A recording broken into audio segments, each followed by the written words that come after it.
گرێدای vê mijarê û rizgarkirina wan penaberan û serederiya taybetî jî hêzên ewlekariyên Yunanistanê digel penaberan wextê tên girtin û vegerandina wan a taybetî ji bo aliyê Tirkiye ve birayê piştîwan caf rojnama wan ji Yunanê wê pirêya Skypeê digel me dabe. Bak piştîwan zor spas ku yên digel me dan. Jarê ez destpêkê çünkü hîn Yunanê ne hîn zêde ser vê mijarê rawastin. Serederiya hêzên ewlekariyên Yunanê taybetî jî divî demê da digel penabera çawa ye ke pirêkên qaçax خودگەهینە ئاڤێنوی وڵاتی و ji بووی دەربازبوون ئالیە ئەوروپایە. سلااو ڕێز بۆ ئێوە بینەرانی کوسەم شاریش باش. ئەو کۆچبەرانەی کە باسان کە یەختێک لە دوێنێ ئێوارە لە کاتژمێر دەتوانم بڵێم لە دوای حوتی ئێواری بە کاتی یۆنان ماتۆر یەختەکەیان لە کار کەوت و نەیانتوانی ئیتی بەردەوام بن. دوو قاچاقچیشە لەگەڵ واتە دوو کارتێن لە ناو یەختەکەدا بووم. لە دوای کاتژمێر حوتی ئێوارە و هەوڵێکی ئەوە درا کە ئەو یەختە بەردەوام بێت واتە ماتۆرەکان چاک بکەن و بەردەوام بەرەو ئیتالی.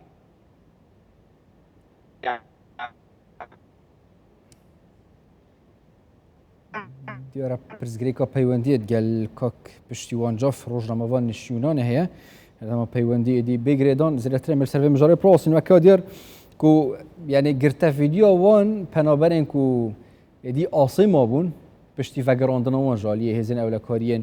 Yunanistanê ve ku li dawî car evrûke hêzên ewlekariyê bi taybetî jî yên Tirkiye ragihandîne ku ew hatîne rizgarkirin girîv e weke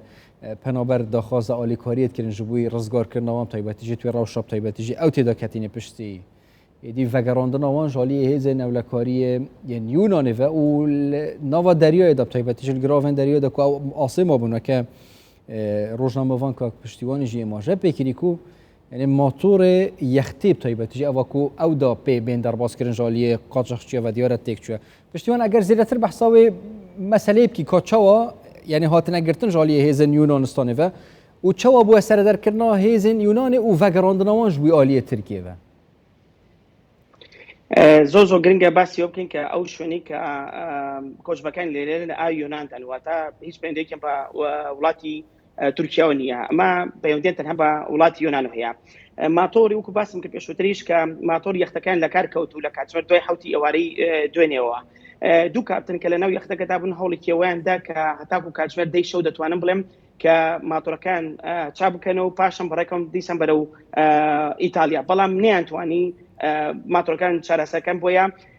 ئەو دوو کارتێک کە لە ناو یەختەکەدام لەگەڵ نزیکە 80 کۆچبەر کە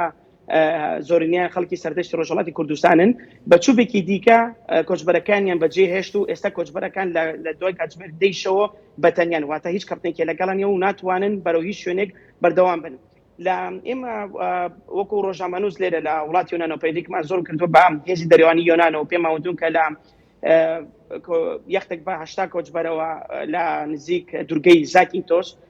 لە مەترسیدایە کە ئەوان پێویستیان بەوەیە کە ڕزگار بکرێن بەڵام هێز دەریێوانی یۆنان تاکو ئێستا بە ئێمە دەڵێت کە هیچ کەسێک پەیوەندی بە ئەوانە نەکردووە. ئەمە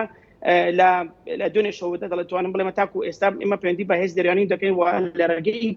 ڕێکخراوی ئالارم فۆن کە ئەوان هاوکاری کۆچبەران دەکەن لەسەر خەتن ئەو ڤیدیۆ واتە شوێنی لۆکیشن واتە وێنەی کۆچبەرەکانی ناردوو بە ئیمێل بەڕاستەخۆ بۆ هێز دەریێوانی یۆنان بۆ ئەوەی ئەوان ڕزگارکردن. کۆچبەرەکان ئێستا لە باشووری دورگەی زاکینتۆس کە دەکەوێتە با بڵێین خوراوەی وڵاتی یۆنان لێوە ماونەتە لێوە گیریان خواردووە ماتۆرەکان وتم لە کارکەوتو ناتوان بەردەوام بن و هیچ کەپتێکیان لەگەڵانی تاکوان بەردەوام بن. لە دوێنێەوە تاکو ئێستا من کە قسم لەگەڵ کۆچبەرەکان کرد لە ناو ئێستا لە ناو یەختەکەتان ینی ئاو خۆراکیان نەماوە ینی ئێستا بەهۆی تینی و ینی خۆرێکی زۆر هەیە لەو ناوچەیدا گەرمایە و منداڵیشان لەگەڵەیە ژیانیان زۆر لە مەترسیدایە. بەس پشتیوان ئەگەر vêrê yani hêzên deryawaniya Yunanê nûkejî dibêjin ku kes hewarewan naçûye çunkî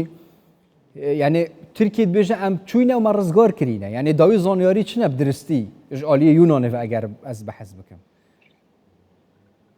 ئەو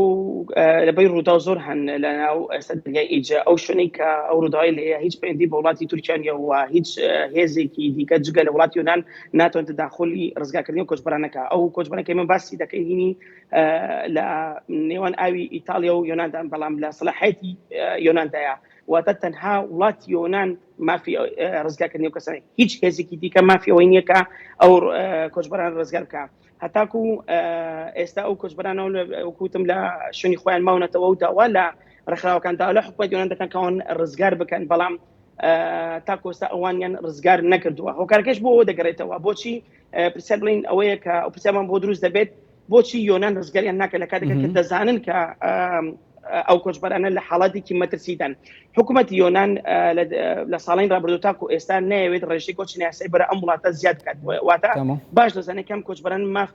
نانەوێت ڕوو لە وڵاتی یۆنان بکەن و دانەوێت ڕوو لە وڵاتێکی دیکە و ئیتالیا بکەن و بەس بۆ ئەوەی پشتیوان ژبلی ئاخفنەوە گەل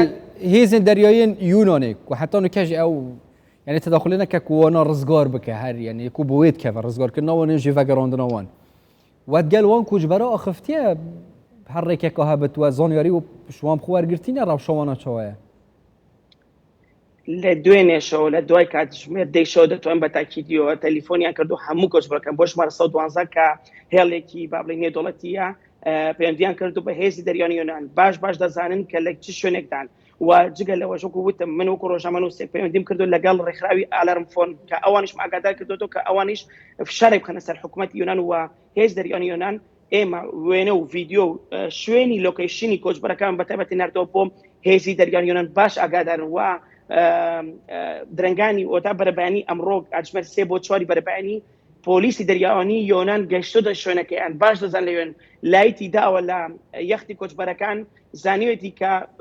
او یختاش او ناکید و تا کنیه و تا او ناچتنو یختک او سلامت کوچ برکان همیانی جیشت و نزدیکی 100 متر نزدیکی کوچ برکان که تو پاش آنی با جیشت و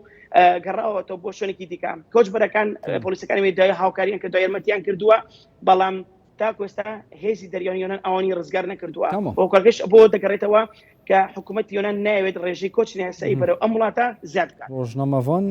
بەڵام ئەماژش تەنها بەوە بدەم کە ئێمە لە هەوڵی ئەوەدان ینی هەتاکو ئەمڕۆژ هەوڵێکی زۆر دەین فشارەخین سەر حکوومەت یۆنان بۆ ئەوەی لە بەم نزیکانە ئەو کۆچبەرانی ئیتر بە سەلامەتی ڕزگار بکەن ڕۆژنامەوان پشتیوان جۆف پڕیاسکای پێش ئەفینات گەلمەدا بوون گەلێک سوپاس بووە زۆر سپاس